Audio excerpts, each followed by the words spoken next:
Welcome everyone to this Montana Book Festival event. Jon Turk is tracking lions, myth, and wilderness in Samburu. My name is China Reavers. I am a volunteer host for the Montana Book Festival, and I want to welcome you, audience, into this virtual space from Bozeman, Montana. The Montana Book Festival acknowledges that we are in the aboriginal territories of the Salish Kootenai, Absaloke, and Cheyenne people.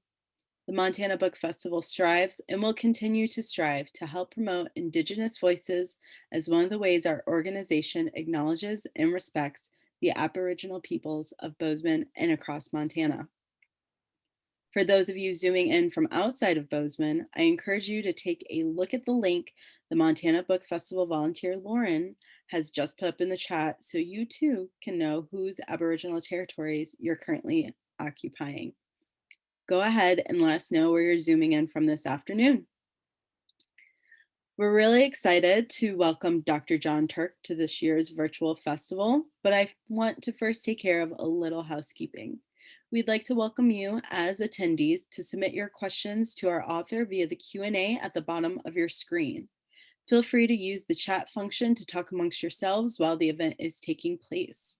On the back end, Lauren will be monitoring both the Q&A and the chat for any logistical questions you may have throughout the event. The Montana Book Festival also wishes to thank our event sponsors, Arts Missoula, Humanities Montana, the Dennis and Phyllis Washington Foundation, Whitefish Review, and MissoulaEvents.net. With that, I'd like to introduce you to our author. Dr. Jon Turk is a scientist, author, and National Geographic Award-winning explorer whose worldview was altered by extended visits with Mulina, a Siberian shaman. And with that, I give you Dr. Jon Turk. Wow, it's great to be here at Montana Book Festival. I've been participating in this for many years.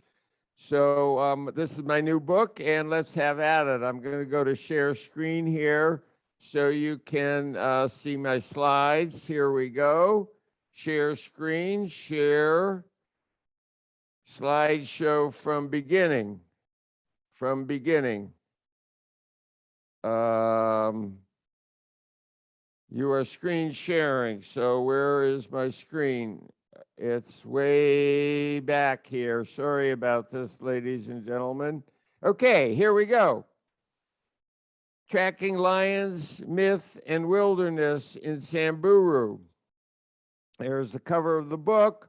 Samburu is a nation state within the larger nation of Kenya.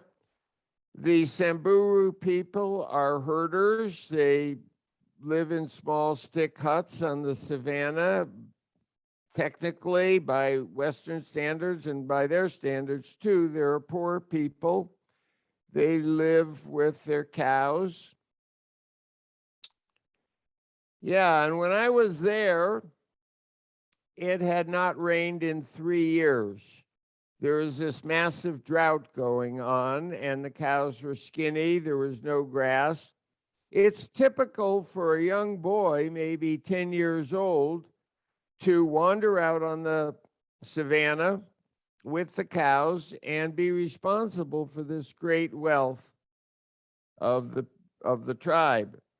Well, on the third day when I was there, a lion killed one of the cows. So the 10-year-old boy was herding the cattle, guarding the cows, and he had the composure to go, okay, that lion killed that cow. I'm going to let the lion eat the cow, and I'll herd the rest of the cows up and bring them back to the village. 10 years old, man. Here's the boy, David. And when people in Western society are 10 years old, their parents are driving them to the school bus. So he came back, he brought all the cows minus one back to the village, and then the village headman, Deepa, came up to me and said, would you help me track the lion? I had this problem, like I was working with the Lion Conservation Society what were we going to do when we found the lion, if we found the lion? I mean, have you ever tried to train a house cat not to kill a sparrow? Or were we supposed to tell this lion it was a bad lion, it shouldn't be doing this? That was always unclear to me, but I participated, I joined. We went to the site of the kill, and the first thing Deepa did is think, well, the lion hasn't eaten the whole cow, he hasn't eaten everything, so I'll have some lunch. He cut off a chunk and offered me a chunk. It had been sitting out there in the hot sun for a day, and I declined, but we had some lunch, and then off we went following the track of the lion. I think you could see me up in the screen here. I'm going to go back to the track picture. Here we go. So they handed me in the village before we took off, they handed me a wooden club. This was my only weaponry.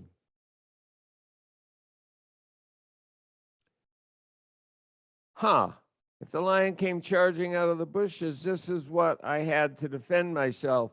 So now I'm going to read a little bit out of the book, Tracking Lions, Myth, and Wilderness in Samburu.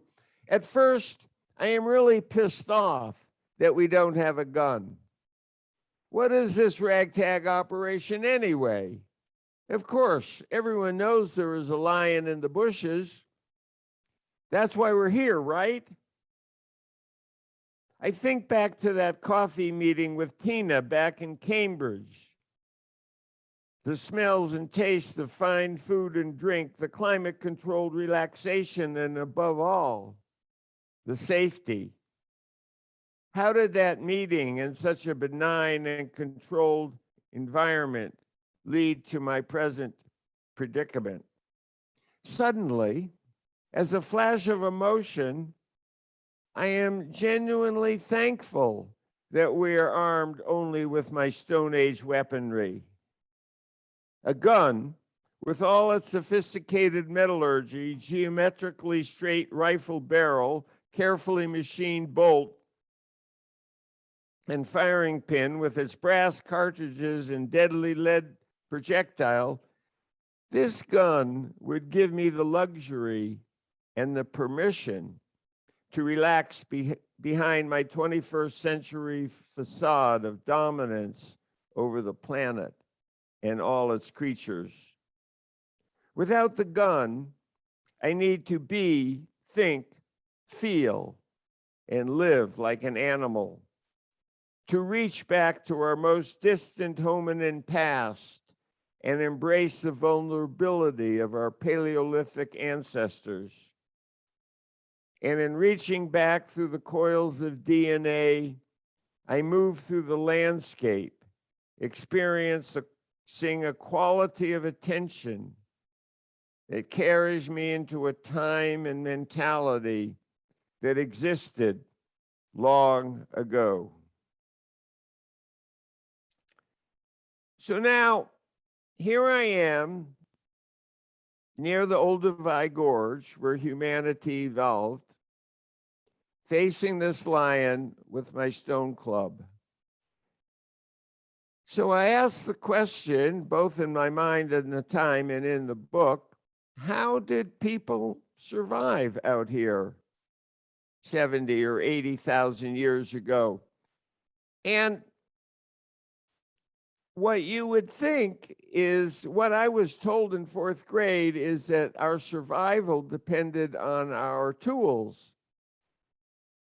But 70,000 years ago, we had a big brain and very simple tools. The fact is, absolutely unequivocal science is that our big brain evolved before we had sophisticated tools. Yeah, we had simple tools. We had stone clubs. We had hand axes, but we didn't have sophisticated tools. Now, the brain is a very expensive metabolic organ. evolution would not give us, we had to find more food. We had to eat more to evolve this big brain to support it. Evolution does not support a metabolically expensive organ so that we can invent rocket ships and iPads 70,000 years later. It had to have an advantage at the moment. Now, what we learned is that approximately 70,000 years ago, actually, the human experiment didn't seem to be doing very well. The population of Homo sapiens started to crash. We were not surviving well. And DNA evidence tells us that there were about 2,000 people left on the planet, a dying species. And then we invented art before tools. The first art 70 to 80,000 years ago was scratches on a rock. We don't know what these mean exactly. Ornamental beads with holes drilled in them, perhaps for a necklace. But it's almost immediately after we invented art, our population started to expand dramatically, and then tools came later. So now let's jump to 35,000 years ago. So we've gone from 70,000 years to 35,000 years. Here's a painting on the cave walls in France. Look at this painting. It's a man and a bison, right? Well, yeah, but the man is leaning back on his heels. He has a bird's head. He has a giant erection. There's a bird on a stick in the left-hand corner. There's a spear crossing through the flanks of the bison. The bison's guts are coming out. This is a story. This is a myth. And what we can deduce from this is that our storytelling, our mythologies, our art, and probably as well our dance and our music brought us together as people. And this cooperation, in many ways, gave us the power to survive. And then working together later, after we had the cooperation, this tribal unity led towards innovation because ideas can exchange. And we as a species started to do that much better. So now we're going to jump from, we've gone from 70,000 years ago to 35,000 years ago, now 12,000, 10,000 years ago. What happened next? We started to congregate into cities. We stopped, or some of us stopped being hunter-gatherers, and we started being farmers.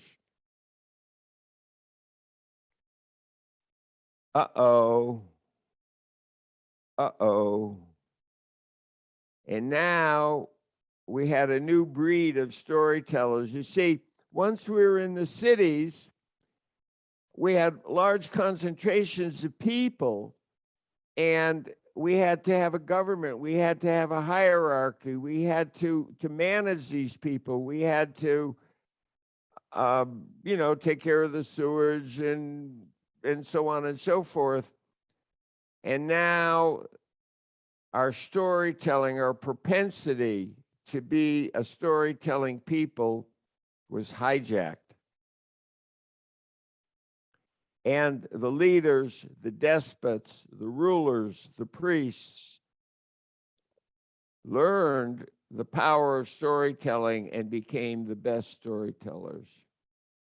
So now let's jump to modern times, the mythologies we live by. And this comes from Harari in his book, Sapiens, we have three mythologies that rule our world. We have government, we have money, and we have religion. And none of these things are really real. I mean, the government is a story that we all believe in. Money isn't real. I mean, money has no value. There's no gold standard. It's not tied to anything but the trust of government. And religion, of course, is religion. And all of these things work, you see. I mean, I have a credit card. I don't bring my eggs to the gas station and trade eggs for gas. I give them my credit card like everybody else. But we have to understand that with government and all the good that government does, government also sponsors war. And money is fine and dandy, but before you had money, you didn't have rich people and poor people. You had a tribe, and food was shared, and ideas were shared, and everybody worked together. But once you have money, some people can hoard the money and some people don't have any money. And here's a photo from India with the rich apartment buildings in the background and people scavenging in the garbage dump in the foreground. And religion, of course, I totally understand that many people, millions of people throughout history have been uplifted by the spirituality of religion, but it also is an undeniable fact that religion has also led to many wars and an incredible amount of persecution. Yeah, ladies and gentlemen, so welcome to the Anthropocene. This is where we live. We have incredible wealth. I'm an opulent, rich person. I have all the food I can eat. I have access to medical attention. I have a nice house, I have a computer and all that stuff. But we also have big trouble, right? So we have hurricanes, we have floods, we have fires. This picture in the lower left-hand corner, many people will recognize it. It was taken right up here on the East Fork in the lower Bitterroot Valley, hurricanes and so forth. So now let's go back to Samburu. So here I was appreciating the tribalism, the strength of the unity of the tribe. Just like a colony of ants, the ants cannot survive by themselves, but the colony can survive. Human beings on the savannah 70,000 years ago were not surviving well until they formed into tribes.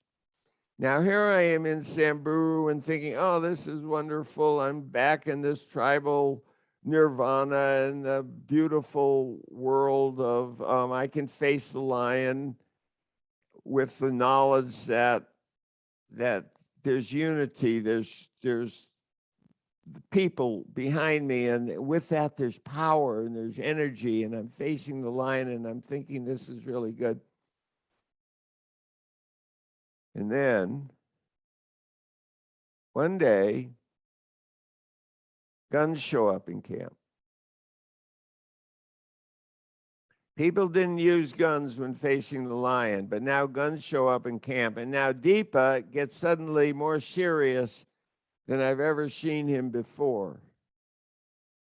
I don't speak Samburu, and these men show up, and but I know you can read bodies, you can read faces, you can read tone. There's trouble coming into camp. And the next time we're out tracking lions, this time we're carrying guns. This time I'm traveling with young warriors and we're carrying guns. We come across the tracks of a lion, and you know what happens? We look at the tracks and we do not follow them. And I realized that we're not tracking lions today. We're running a defense perimeter around the camp. And I'm in the middle of a war. And at one point, the camp manager, Tina, whom I had met in this fancy coffee shop in Cambridge, says to me, she says, "Jon, you're from Montana, yeah?" I said, "Yeah, I live in Montana." She says, kind of casually, have you ever gone big game hunting? You hunt deer or elk? And I say, "Yeah, I've hunted." And she says, "Are you a good shot?" I look at her, I said, "Tina, where is this conversation going?" And she says, "Well, if there's trouble here, there's more guns in camp than you know about. Can we count on you?" Whoa. Yeah. Now, I start digging a little and I find out that these people are no strangers to trouble, big trouble. And there's two enemies out there. There's other tribes, the the Somali road warriors, and there's the government. And a few years prior, the government had made these genocidal attacks against the Samburu. And here's a quote, it's in the book, that was in a journalistic account of one of the government attacks on the village. Another woman had given birth to her fourth child a few hours before the raid. The older children were out tending the cows. When the attackers ordered her out of the hut, she was still sore, so she was slow to rise.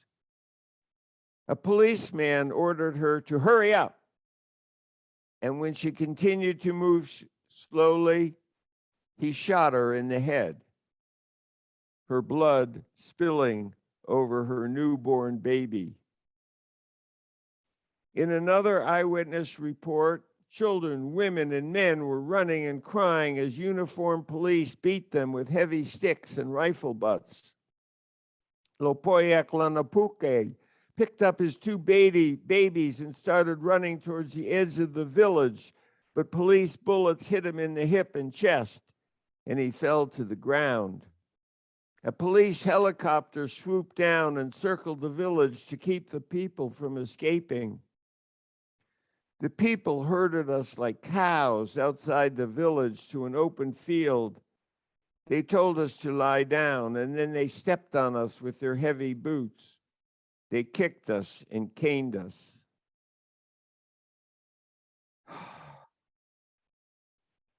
You live with these people, and you feel their kindness and their generosity. You spend your days with them. And then you read this, and then you're on the warpath. And not only do you feel a obvious close connection with the people you're with, but also a fear and a desire to get out of there.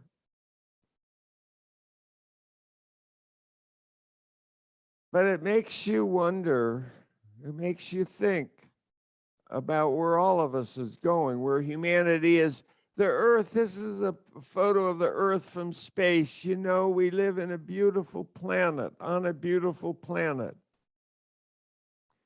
This is an aurora around the Earth, but it's a real photo. It's not a Photoshop thing, but it's the Earth with this crown over it to give it life, to give it the beauty that we live in. What we're doing here, what's going on in this world, is that we all have this genetic propensity that gave us survival in the Stone Age. But the world has changed. The world isn't the Stone Age, and we're creating big trouble for ourselves. And as Einstein says, the significant problems we face cannot be solved at the same level of thinking we were at when we created them. I've been an environmentalist, I've been a scientist, I was an environmental air pollution chemist in my early days. I became a textbook writer here in Missoula with Dr. Gray Thompson, my good friend Gray. I've been an environmental writer. When I started writing an environmental movement, we said things like the solutions to our problems are, there's social solutions and there's technical solutions. So if you're using up too much gas, you can drive fewer miles or carpool, or you can have electric cars or something like that. But those kinds of solutions, you see, haven't worked. And for 50 years, I've been trying to come up with solutions within the frame of our technological society, and they haven't worked. We keep getting in deeper and deeper trouble.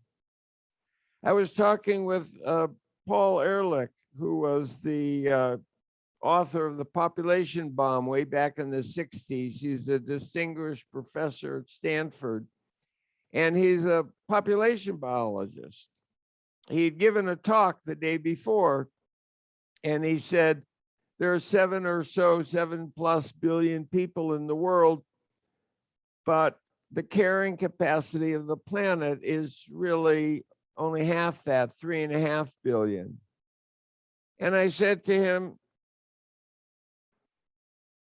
Dr. Ehrlich, how do we get from 7.5 billion to 3.5 billion? And he said, we need a consciousness revolution.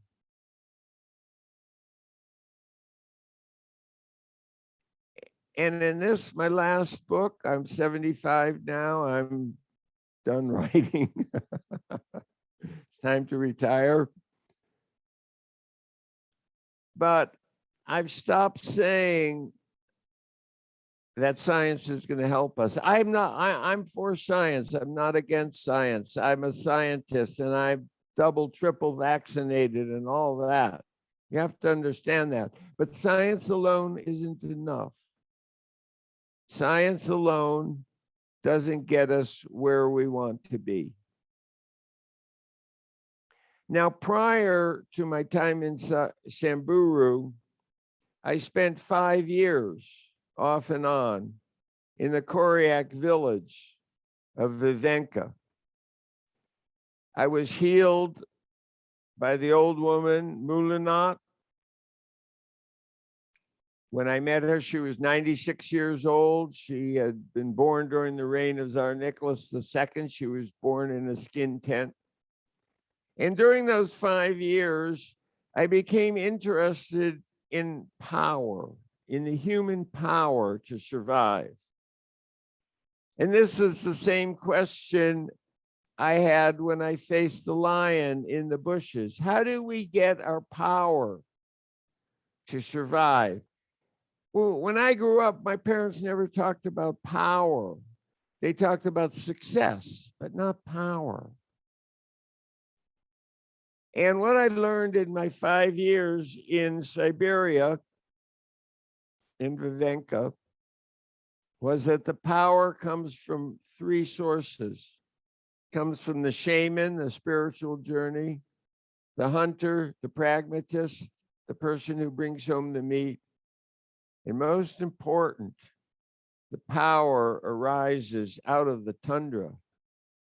And that's what I came back to in Africa. Yeah, I know there are other ways to go there. If I were an oboe player, I could give you a talk about Zen and the art of oboe playing, but I'm not an oboe player. And my journeys have been on the tundra. My journeys have been on the savannah. My journeys have been in Siberia, in Samburu. The journeys occur when you're tracking a camel across the tundra, across the savannah. The journeys occur when you're watering the cows. And the journeys have to be a joyous journey. I have a dance photo here. I worked for a couple of years as a storyteller with a dance company. Now I'm going to read a last section from the book, talking now again about the journey, the storytelling, the hijacking of the story from the age-old ways of power. I write, somewhere in the great sweep of human history, dark armies of evil learned that they could hijack myth to change the meaning, direction, and concentration of power. These new stories were modeled after the stories of unity sung in the great caves, but the power became focused on something about owning, controlling, buying, and killing. Those bastards, they stole the power stone from the people. They hid it in great vaults, locked away deep inside their castles, where the stone cried out in anguish as its magic was subverted to create division, anger, hatred, theft, selfishness, cheating, murder, rape, genocide, war, intolerance, destruction of Mother Earth. And they stole the talking stick as well, so only they could dominate the ring around the campfire, the bully pulpit, and the airways. This is no secret. But we don't have to let the dictators and the Donalds in this world get away with this shit.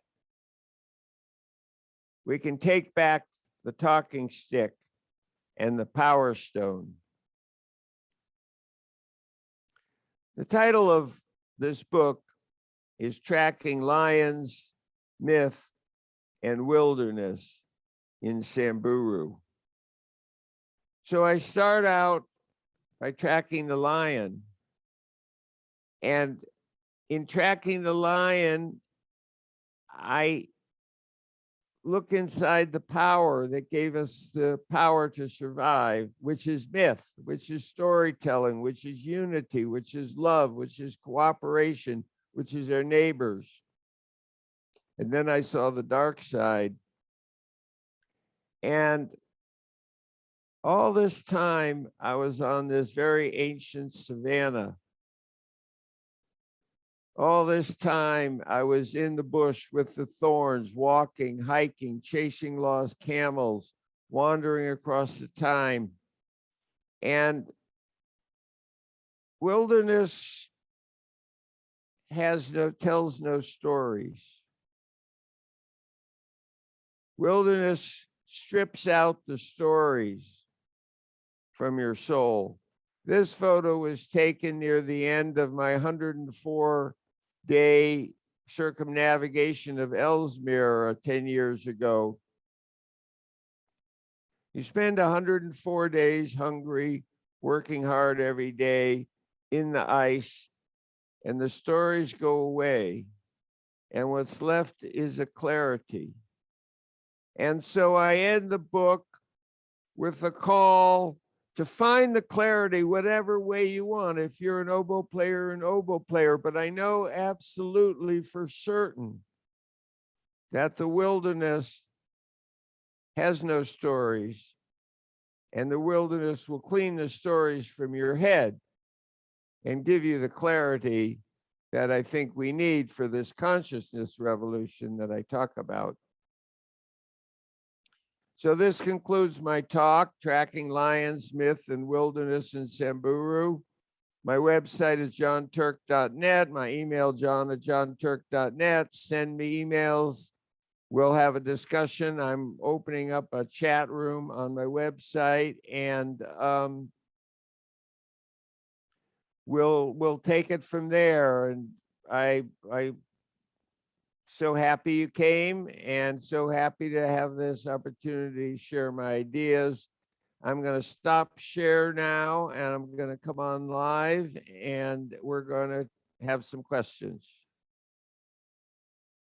Okay, here I am. So, do we have any questions? I see we have a number of people here, and we're open for business. Hi, John. Thanks for that. It doesn't look like we have any questions yet, but I'm sure people out there have some, so I'm hoping that they will share.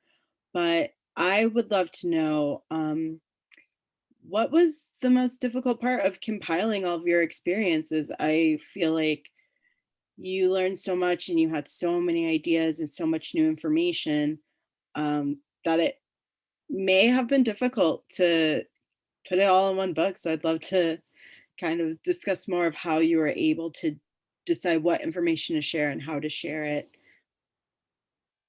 Yeah, thank you for that, China. I've been interested in this question of human power for a long time. And like I said earlier, when I grew up, we never talked about power. We talked about success. We talked about getting a PhD, getting a job, making money, buying a house, but we never talked about power. And then when I was in Siberia, that's all people talked about. They didn't talk about success in the way we talk about it. And one woman on the tundra, not Mulanat, but an elder on the tundra, said to me, if you lose the magic in your life, you lose your power. She didn't say if you lose your money, you lose your power. If you lose an election, you lose your power. If you lose the keys to your bulldozer, you lose your power. She said if you lose the magic in your life, you lose your power. And that changed my life, see? And magic is a funny word. Magic and power, these are funny words, but you can feel it inside you. And after the time, I spent 5 years off and on in this little village. And then by this time now, I was getting older. I was in my mid-60s. And I went,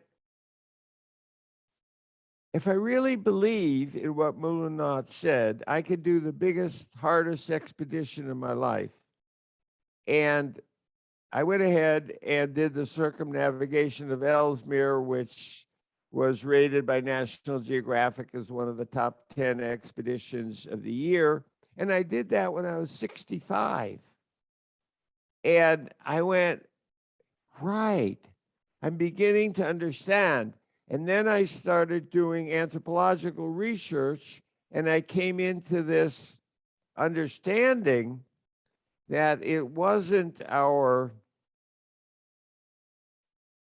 tools that gave us our survival, it was our power. It was our storytelling. It was our dancing. It was our mythology. It was our coming together that gave us our power. And then I went, oh boy, I've got to put this into a book. But I didn't know how. And then I had the invite from Tina to come to Samburu and track lions. And then, as I said earlier in this talk, when I was out there with my club, and I was thinking, this is what it's about, man. This is what it's about. I have to be bigger than I ever thought I was. I have to be more attuned to everything. I have to be more attuned to every movement in the bushes. I have to be more in tune by myself, to myself. And as part of the power, I have to realize that the lion might come and eat me today, and that'd be okay too. And then once that happened, then I started to realize that this journey was a book. And then when the tribal warfare came about and I found myself immersed in big trouble that I didn't want to be in, then I went, uh-oh, I didn't want this to go in this direction. But here it is, and here's the story handed to me on a silver platter.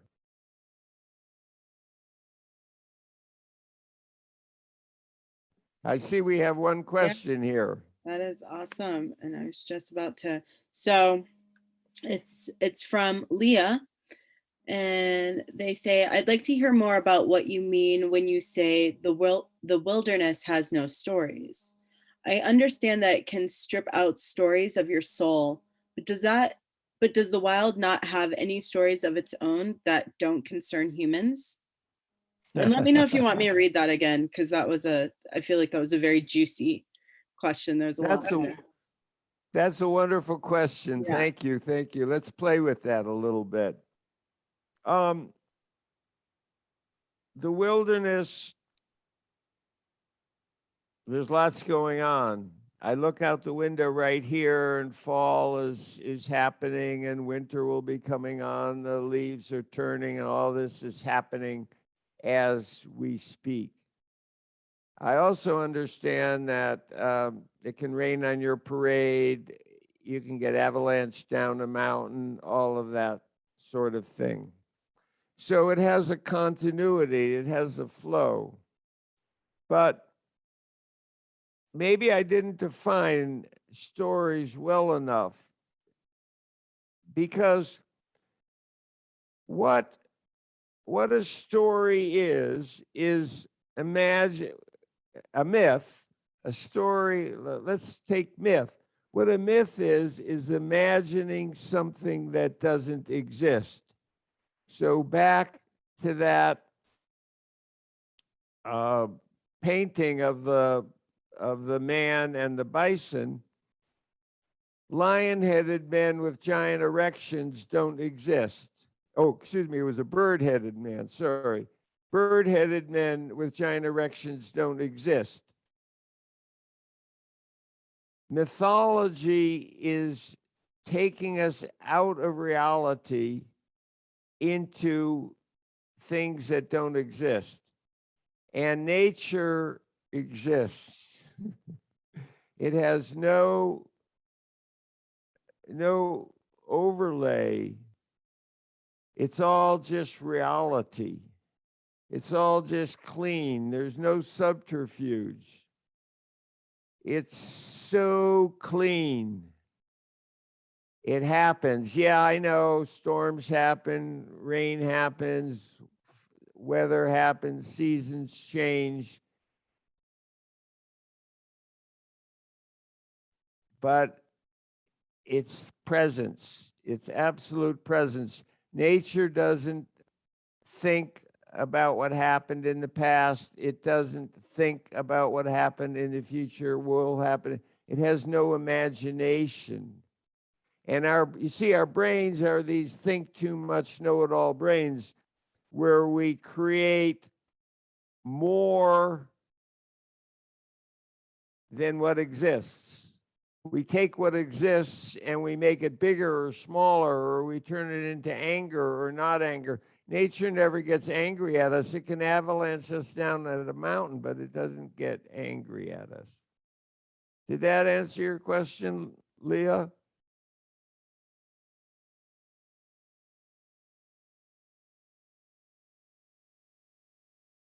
Oh, I've lost it. I don't see any comments from Leah. So Leah says yes, thank you. So. She said yes, thank you. Great. Thank you.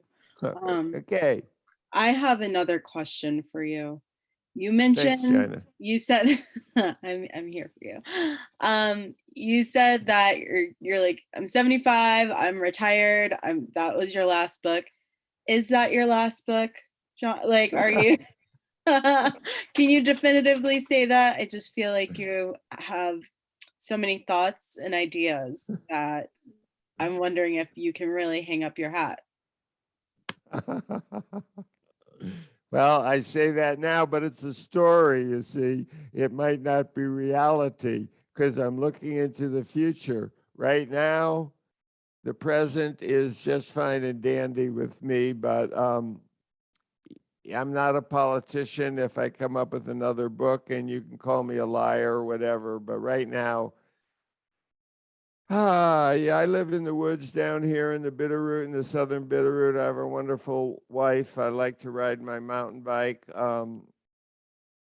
Unless I come up with a really good idea that's worth sharing, I think I'm done.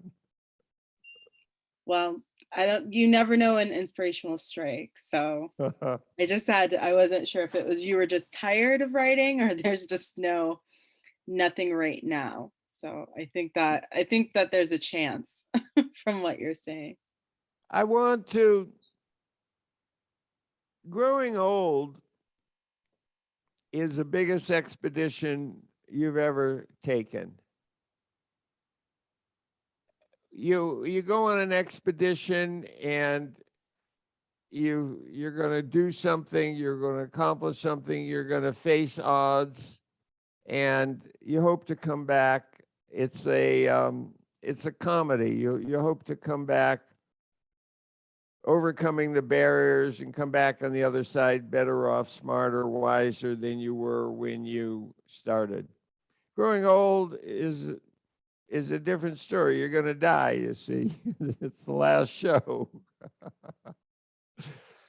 So it's really important for me to try to grow old gracefully. I might blow it, you know. I might not do it. There's a lot going against, there's a lot of things going on, but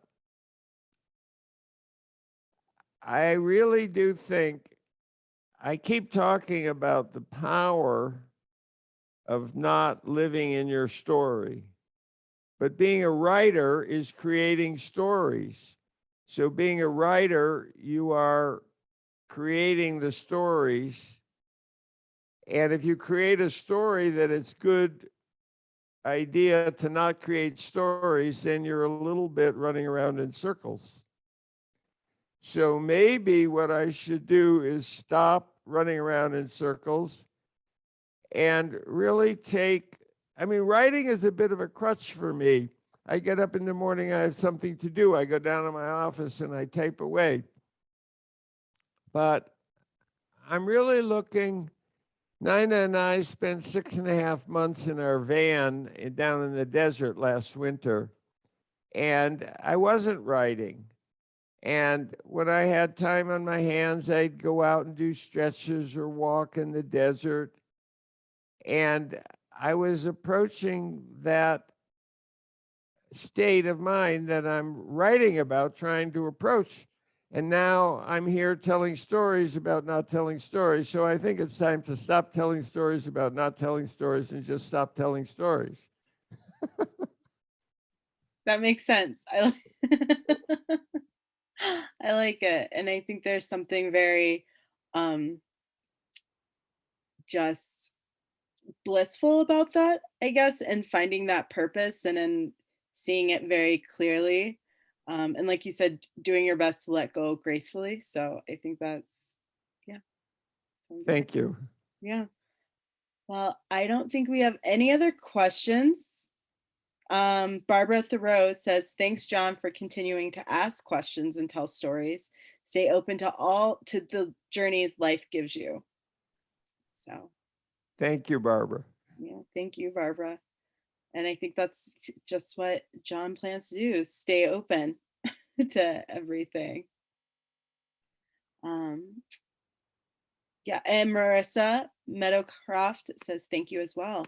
So with that, I would also just like to say thank you to you, Dr. Jon Turk, and thank you to everyone watching and participating. You've been a great audience.